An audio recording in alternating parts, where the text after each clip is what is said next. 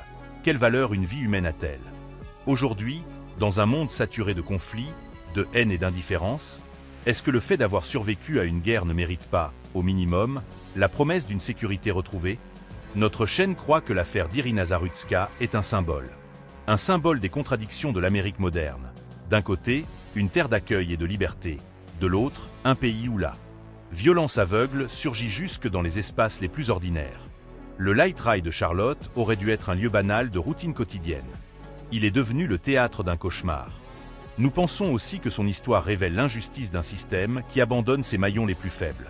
L'assaillant, connu pour ses troubles, aurait dû être suivi, pris en charge, empêché de représenter un danger.